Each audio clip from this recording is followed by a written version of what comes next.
আজকে যদি ছাত্ররা যদি রাজাকার হইতো, আমার মেইন পয়েন্ট হচ্ছে আজকে যদি ছাত্ররা রাজাকার হইতো, মাথায় বাংলাদেশের ফ্ল্যাগ দিয়ে তারা আন্দোলনে নামতো না, তারা বাংলা ভাষায় প্রতিবাদ করতো না, তাদের লিখনি বলো, তাদের বলা বলো, সবকিছু বাংলাতে, তাহলে তারা রাজাকার কিভাবে হলো? বাংলাদেশের বর্তমান পরিস্থিতি নিয়ে আজকে আমি এমন একজন মানুষের সাথে কথা বলবো যিনি হচ্ছে বাংলাদেশ ছাত্রলীগ কর্মী। আজকে এই বাংলাদেশ বর্তমান পরিস্থিতি অথবা যৌক্তিক আন্দোলন নিয়ে উনি কি বলে, আজকে ওনার মন্তব্য শুনবো। আসসালামু আলাইকুম। ওয়ালাইকুম আসসালাম। ভাই কেমন আছেন আপনি? এই তো আলহামদুলিল্লাহ, আপনি কেমন আছেন? আলহামদুলিল্লাহ ভালো। আপনার নাম কি? আমার নাম মোহাম্মদ আরিফ। মোহাম্মদ আরিফ, আচ্ছা আপনি তো একজন ছাত্রলীগের কর্মী। আপনি বাংলাদেশের এই বর্তমান পরিস্থিতিতে বাংলাদেশের ছাত্র সমাজ যেভাবে যৌক্তিক আন্দোলন করছে, এই বিষয়টাকে আপনি কিভাবে দেখছেন? এই বিষয়টাকে আমি যেভাবে দেখছি, আমাকে তো অবশ্যই আপনাকে ব্যাখ্যা করে বলতে হবে জিনিসটা। অবশ্যই। তো আমাদের মনে রাখতে হবে, সবার উপর মানুষ সত্য, তাহার উপরে নাই। আমি ছাত্রলীগ করি, ছাত্র দল করি, আমি শিবির করি, আমি আওয়ামী লীগ, আমি বিএনপি, এগুলো সবকিছু আসতেছে পরে। সবার আগে আমাদের পরিচয় হচ্ছে আমরা মানুষ। এবং আজকে যারা ছাত্রলীগ, ছাত্রদল, আওয়ামী লীগ, বিএনপি করে সাধারণ মানুষকে নিপীড়ন করতেছে, অত্যাচার করতেছে, তুমি ছাত্রলীগ করো ভাই, তুমি ছাত্রদল করো, তুমি আওয়ামী লীগ করো, বিএনপি করো, ঠিক আছে, এটা তোমার ব্যক্তিগত অধিকার, এটা তোমার ব্যক্তিগত অধিকার। আমি একজন ছাত্রলীগ কর্মী, আমিও আওয়ামী লীগ পরিবারের একজন সন্তান, ঠিক আছে, কিন্তু আমার পরিচয় হচ্ছে আগে আমি একজন ছাত্র। আমি একজন ছাত্র, কারণ আগে ছাত্র হতে হবে এবং আদর্শ ছাত্র হতে হবে, একজন মেধাবী হইতে হবে, তারপর আমি ছাত্রলীগ করতে পারবো। কারণ ছাত্রলীগ হচ্ছে বঙ্গবন্ধুর হাতে গড়া সংগঠন, ঠিক আছে। 1948 সালের 4 জানুয়ারি বাংলাদেশ ছাত্রলীগ সংগঠিত হয় বঙ্গবন্ধুর হাত ধরে। বঙ্গবন্ধু আমাদের শিখিয়েছে অন্যায়কে রুখে দাঁড়ানোর জন্য, অন্যায়ের বিরুদ্ধে, আমাদের অন্যায়কে প্রশ্রয় দিতে বলে নাই। তো আমি একজন ছাত্রলীগ কর্মী হিসেবে আমি অন্যায়কে গ্রহণ করতে পারতেছি না। আমি ছাত্রলীগ কর্মী, কেন একজন ছাত্রলীগ কর্মী সাধারণ ছাত্রদের উপর হাত তুলবে? আপনি কি ভুলে গেছেন এরা হচ্ছে আজকের আগামীর বাংলাদেশ? তারা দিন রাত 24 ঘন্টা পড়ালেখা করে, 24 ঘন্টার ভিতর 18 ঘন্টা পড়ালেখা করে কিসের জন্য? তারা একটা ভালো স্থানে যাবে, তারা আগামীর বাংলাদেশ স্বপ্ন দেখে, তারা ডক্টর হবে, তারা ইঞ্জিনিয়ার হবে, তারা হাজারো মা বাবার স্বপ্ন, লাখো মা বাবার স্বপ্ন, তারা বড় কিছু হবে। বড় হয়ে বাংলাদেশকে অনেকে নেতৃত্ব দিবে বাংলাদেশে। এগুলো কারা দিবে? ছাত্ররা দিবে। আর একজন আমি ছাত্রলীগ করি, আমি ছাত্র দল করি, আমি আওয়ামী লীগ করি, আমি বিএনপি করি, সবার মধ্যে আমাদের কিসের পরিচয়? আমি একজন ছাত্র। আপনাকে অবশ্যই ছাত্র হতে হবে, আপনাকে মেধাবী হতে হবে, এবং ছাত্র না হলে আপনি কিভাবে বুঝবেন সংবিধানের নিয়মাবলী? ছাত্র দল করেন, প্রতিটা দলের নিয়মাবলী অনেক সুন্দর, সুসংগঠিত, কিন্তু আমরা যারা করতেছি মানুষ হিসেবে, আমরা নিজেকে তখনই মানুষ হিসেবে গ্রহণ করব কখন? যখন আমরা সত্যকে সত্য, ন্যায়কে ন্যায় বলতে পারবো, সাদাকে সাদা বলতে পারবো। এখন আপনি যদি উপর থেকে জোর করে আপনি বলেন এটা সাদা দেখা যাচ্ছে, উপর থেকে বলতেছে না এটা কালো, তোমার কালো বলতে হবে, এটা কি? এটা ব্যক্তির স্বাধীনতা হস্তক্ষেপ হচ্ছে। এটা কখনো ব্যক্তির স্বাধীনতা নাই। যেখানে ব্যক্তির স্বাধীনতা নাই সেখানে কিসের স্বাধীনতা? এখন যে ছাত্র সমাজের উপর যেটা সৃষ্টি হচ্ছে, আমি ছাত্রলীগ কর্মীর আগে, আমি আওয়ামী লীগ পরিবার সন্তানের আগে আমি একজন মানুষ, আমার কথা হচ্ছে, এবং আমি সবসময় ছাত্রদের সাথে আছি, আমি ছাত্রদের আন্দোলনের সাথে আছি, সব সময় থাকবো। উনি যেটা বলেছেন যে সবার উপরে আমি একজন মানুষ, এটা হচ্ছে আমার সবচেয়ে বড় পরিচয়। তারপরে আমি যেটাকে সবচেয়ে বড় মূল্যবান পরিচয় মনে করি সেটা হচ্ছে আমি একজন স্টুডেন্ট। তারপর আমি ছাত্র শিবির, বিএনপি, আওয়ামী লীগ, যুবলীগ, এটা হচ্ছে আমাদের পরবর্তী। আচ্ছা আপনার কাছে আমার আরো একটা প্রশ্ন, সেটা হচ্ছে বর্তমানে বাংলাদেশের ছাত্র সমাজ যে যৌক্তিক আন্দোলন করতেছে, আসলে আপনি কি মনে করেন এটার যৌক্তিক আসলে কতটুকু? এটা যুক্তিগত নাকি অযৌক্তিক? এটা ডেফিনেটলি যুক্তিগত এবং 100% আমি এদের সাথে। কি জন্য? আমাদের এটা হচ্ছে আমাদের মৌলিক অধিকার, আমাদের বাঁচতে, আমরা অধিকার চাইছি, ছাত্ররা তাদের অধিকার চাইছে, তাদের মেধার যোগ্যতা চাইছে, তারা যে পরিশ্রম করছে সেটার অধিকার চাইছে। যদি কোটায় যদি 56% হয়, এমনি সাধারণ স্টুডেন্টদের জন্য 44% হয়, তাহলে ব্যাপারটা কিরকম? অবশ্যই অযৌক্তিক। তো এটা আমরা কিভাবে অ্যাকসেপ্ট করব?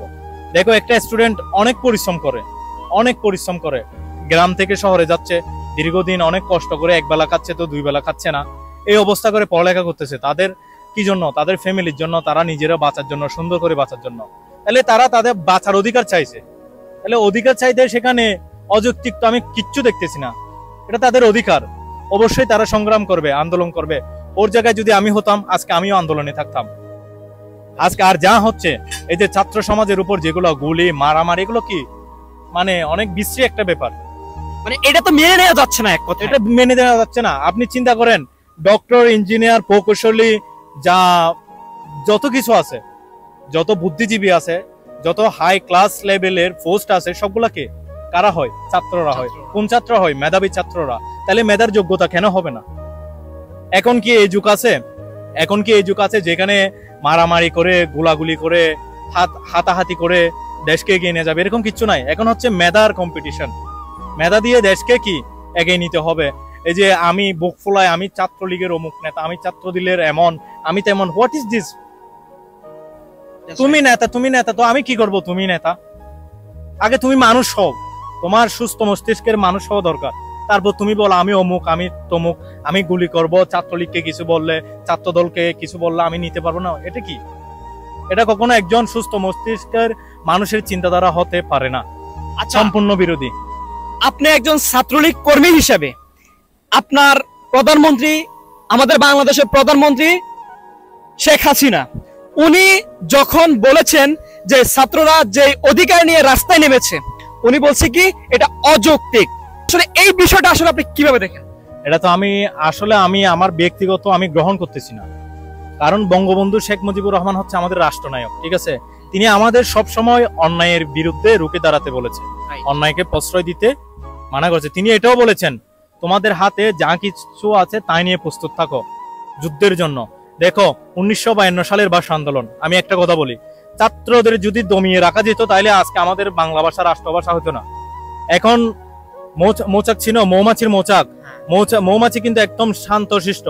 তুমি যখন একটা ডিল মারবা মৌমাছির জায়গায়, তো দ্রুপ মৌমাছির মৌচাক হচ্ছে স্টুডেন্টস। এখন স্টুডেন্টস যখন ওরা ডিল মারছে, স্টুডেন্টরা তো এখন তোলপাড়। যখন স্টুডেন্টস একবার খেপেছে, তাইলে আর কোনো কি নাই, রাস্তা নাই, সম্পূর্ণ অযৌক্তিক। কারণ যে স্টুডেন্টের রক্তের বিনিময়ে, প্রাণের বিনিময়ে রাষ্ট্রভাষা বাংলা হয়েছে, তাদের আর দমিয়ে রাখা যাবে না। পুরো বাংলাদেশ পাবলিক ইউনিভার্সিটি বলো, প্রাইভেট ইউনিভার্সিটি বলো, প্রত্যেকটা স্টুডেন্ট এখন কেঁপিয়ে সরকারের বিরুদ্ধে। আমি মাননীয় প্রধানমন্ত্রীকে আহ্বান করব, আপনি অনেক কিছু করেছেন আমাদের জন্য, আপনাকে আমরা কৃতজ্ঞতা প্রকাশ করে শেষ করতে পারবো না। কিন্তু আপনি একটা লাইন বলে দিলে কি হয়? স্টুডেন্টের জিনিসটা মেনে নিলে কি হতো? আজকে এত বড় ঘটনা হতো, 7-8 জন মানে খুন হচ্ছে, মারা যাচ্ছে কেন? আর যে কতগুলা ভাই ব্রাদার যারা ছাত্রলীগ করে, মানে ছাত্রদল করে, ছাত্র শিবির করে, এরা কি বুঝাতে চাচ্ছে? এই অবস্থায় তারা সুযোগ নিচ্ছে, আমি পলিটিশিয়ান, আমি একজন লিডার, আমি একজন নেতা। ওরা দেখাতে চাচ্ছে আমি নেতা। এটা কিচ্ছু না। তোমার পরিচয় দিতে হবে, আমি সবার আগে একজন ছাত্র ছিলাম, তাইলে আমার ছাত্রদের পাশে থাকা দরকার, বোঝানো দরকার। তোমরা এখন বলতেছো মানে রাজাকার এমন তেমন, তোমরা এটাও বলতেছো এটা শিবিরে করছে, শিবিরে উস্কানি দিচ্ছে সাধারণ স্টুডেন্টকে। তাহলে শিবিরে যদি তুমি জানো যে শিবিরে উস্কানি দিচ্ছে, ঠিক আছে, তাহলে তুমি কেন সাধারণ ছাত্রদের উপর এটা মানে বলতেছো এটা সাধারণ ছাত্ররা করছে?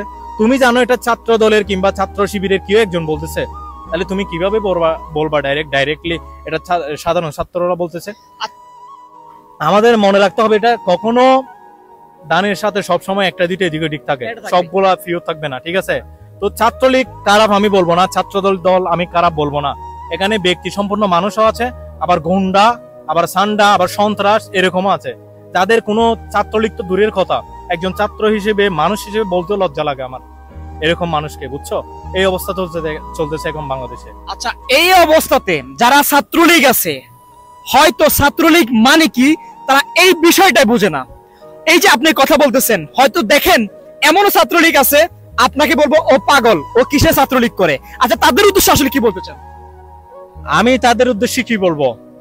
আমি তো প্রথমে বলবো মাথার মধ্যে ব্রেন নাই, ঠিক আছে? প্রথমত বলবো ব্রেন নাই, ওর মনুষ্যত্বের কোনো অধিকার নাই।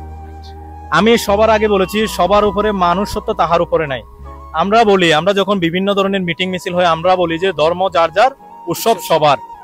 তো আমি এটা বলবো দল যার যার, ছাত্র সমাজ সবার। রাইট, দ্যাটস রাইট, আমি এইটাই শুনতে চাচ্ছি। ছাত্র সমাজ সবার, এখানে দল বলতে কিচ্ছু নাই। এই ছাত্র সমাজ থেকে আজকে Chhatra Dal, Chhatra Shibir, Awami League, BNP, doctor, engineer, পুরো বিশ্ব নেতৃত্ব দিচ্ছে এই ছাত্র সমাজ থেকে। তাহলে ছাত্র সমাজ কিভাবে? ছাত্র সমাজ আমরা কি শিখেছি? আমাদের বই আমাদের কি শিক্ষা দিয়েছে? ন্যায়কে ন্যায় বলা, সত্যকে সত্য বলা। বইয়ে যা পড়েছি তাই করতেছি। যদি ছাত্র সমাজ আজকে গোলাগুলি করতো কিংবা আমাদের হাতে অস্ত্র তুলে দিত, তাহলে আমরা অস্ত্র দিয়ে এতক্ষণ পর্যন্ত এরা দাঁড়াইতে পারতো না। বাংলাদেশে কলমের জায়গায় যদি অস্ত্র দিত আমাদের, তাহলে আমরা কিভাবে অপরাধী, একজন ছাত্র কিভাবে অপরাধী হয়, কিভাবে রাজাকার হয়? হ্যাঁ, আর একটা মূল পয়েন্ট, এরা বলতেছে কি, এরা নিজেরা বলতেছে রাজাকার রাজাকার বলতেছে। ভাই, অভিমানে বলতেছে, এদের অধিকারের জন্য বলতেছে, ক্ষিপ্ত হয়ে বলতেছে, কষ্টে বলতেছে। কতগুলো মা বাবার স্বপ্ন একটা সরকারি চাকরি করবে, ফ্যামিলিটা চলবে। তো আমি তো প্রবাসে আছি, আমি তো বুঝতেছি কাজ করা কত কষ্টের। আমারও একটা ফ্যামিলি আছে, আমারও মা বোন আছে, বন্ধু বান্ধব আছে, আত্মীয় স্বজন আছে, আমারও আছে, সবার আছে। তাহলে এমন কেন? তাদের সাথে একটা সম্পূর্ণ অবিচার, ছাত্র সমাজের সাথে যা হচ্ছে সম্পূর্ণ অবিচার। কে জবাব দিবে? যারা আজকে মৃত্যুর সাথে লড়াই করতেছে কিংবা যারা শহীদ হয়ে গিয়েছে, কে জবাব? কয়টা মায়ের বুক খালি হয়েছে, কান্না করতেছে। একটা বোন চিৎকার করে করে বলতেছে, আমার ভাই পিএসসি তে A+, গোল্ডেন A+, জিএসসি তে, এসএসসি তে আমার ভাইয়া ইউনিভার্সিটি অ্যাডমিশনে চান্স পাওয়ার পর আমার ভাইয়া স্কলারশিপ পাইছে, কান্না করে করে বলতেছে, কিন্তু আজকে দুনিয়াতে নাই। কিভাবে তুমি জিনিসটা রিসিভ করবা? যেখান থেকে আগামীর নেতৃত্ব উঠবে, সেখানে যদি এভাবে তাদেরকে যদি এভাবে দামা চাপা দেওয়া হয়, এগুলো কিরকম স্বাধীন দেশে আছি আমরা? তো আমি বলবো, যারা ছাত্রলীগ, ছাত্রদল, ছাত্র শিবির, আওয়ামী লীগ, বিএনপি বিভিন্ন কিছু বলে বলে পাঞ্জাবি পরে কিংবা মানে লিডার, আমি নেতা, এমন তেমন বলতেছে, এগুলো মানুষ না। এগুলো বাস সুযোগ পাইছে বলতেছে, নিজেরে প্রকাশ করতেছে, এতটুকু। এদের ভিতর কোনো মনুষ্যত্ব নাই। আমি ডাইরেক্ট বলবো, এদের ভিতর কোনো মনুষ্যত্ব নাই। যদি মনুষ্যত্ব থাকতো, অবশ্যই তারা ছাত্র সমাজের পাশে থাকতো। তারা ভাবতো, আমিও তো একজন ছাত্র ছিলাম, আজকে যদি যে সন্তানটা মারা গেছে, এটা যদি আমার সন্তান হতো, ওটা যদি আমার ভাই হতো, ওটা যদি আমার বোন হতো, তাহলে আমি তো অবশ্যই কি করতাম? প্রতিরোধ করতাম, আমিও তো আন্দোলন করতাম। করতেছি আমরা? এটা করতেছি না। আমি কি, আমার টাকা লাগবে, আমার একটা পথ লাগবে, আমার একটা ভালো জায়গায় অবস্থান করতে হবে, আমি এই পথ দিয়ে অনেক টাকা ইনকাম করব, আমি মানে করব। 1 কোটি টাকা সরকারে দিলে 90 লাখ টাকার কাজ করাবো, 90 লাখ টাকা আমি খাবো, 10 লাখ টাকা দিয়ে 1 কোটি টাকার জবাব দিয়ে দিব। বাংলাদেশে এটা চলতেছে। আচ্ছা, যাই হোক, এখন শেষ মুহূর্তে আসলে আমাদের ছাত্র ভাইদের জন্য কি বলতে চান? আমি ছাত্র ভাইদের সবাইকে বলবো, আমি প্রবাসী, আমিও ছাত্র ছিলাম, ইভেন এখনো ছাত্র আছি। আমার সবার আগে পরিচয় হচ্ছে আমি ছাত্র, তারপর আমি একজন ছাত্রলীগ কর্মী। আমি ছাত্রলীগকে সম্মান করি, এটা বঙ্গবন্ধুর হাতে করা সংগঠন। আমি ছাত্রলীগকে হে করে বলবো না, কারণ ছাত্রলীগ নামটা খারাপ না, এটা যিনি দিয়েছেন, যিনি এটার উপদেষ্টা, যিনি লিখেছেন, উনিও খারাপ না। দেখো, বঙ্গবন্ধু শেখ মুজিবুর রহমান মরে গেছে 1975 সালের 25শে মার্চ, ঠিক আছে? কিন্তু আমরা বঙ্গবন্ধুকে এখনো কি মনে রাখছি। বা আমরা এমন কোনো কর্মকাণ্ড করব না যে দেখো মৃত্যুর পরে আলহামদুলিল্লাহ বলে।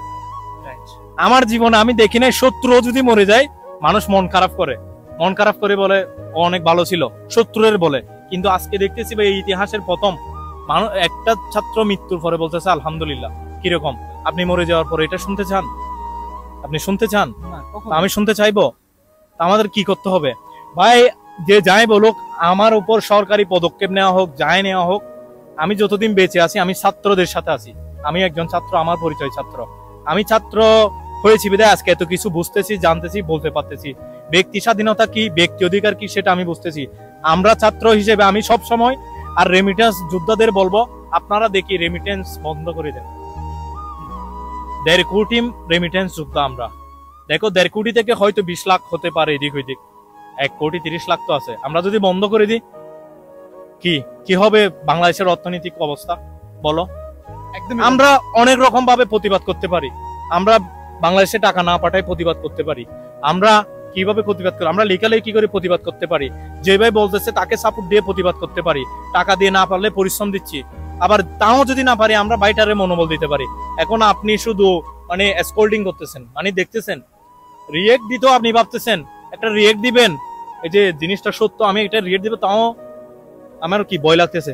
আপনার যখন বইটা কাজ করতেছে, আমি বলবো আপনি মানুষ না, একজন আদর্শ নাগরিক না, আপনি মানুষ না, আপনি এখনো পরাধীন, আপনি স্বাধীন না। কারণ একজন স্বাধীন ব্যক্তি কখনো ভয় করবে না বলতে, লিখতে, রিয়েক্ট দিতে। তাহলে আমি কোন ধরনের মানুষ? আপনি বলেন ভাই, আমি কোন ধরনের মানুষ? আমার ভিতর মনুষ্যত্বের কিচ্ছু আছে?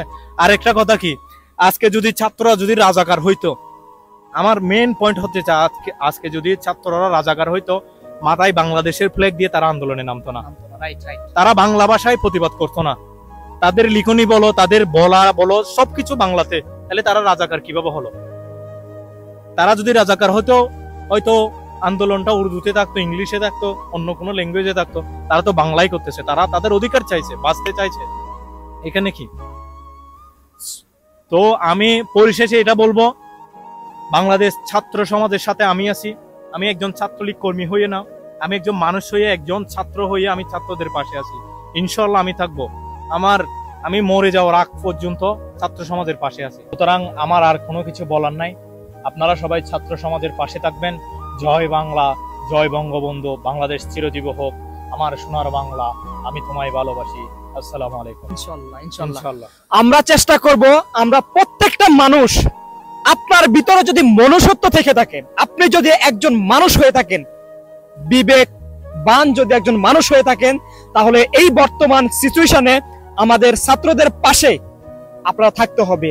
আপনি যেইভাবেই পারেন, ভাই একটু আগে বললো, আপনি যেভাবেই পারেন তাদেরকে উৎসাহিত করবেন, তাদের পাশে থাকবেন, চেষ্টা করবেন বাংলাদেশের অন্যায়ের বিরুদ্ধে সব সময় রুখে দাঁড়াবেন। সবাই ভালো থাকবেন, সুস্থ থাকবেন। আল্লাহ হাফেজ, আসসালামু আলাইকুম।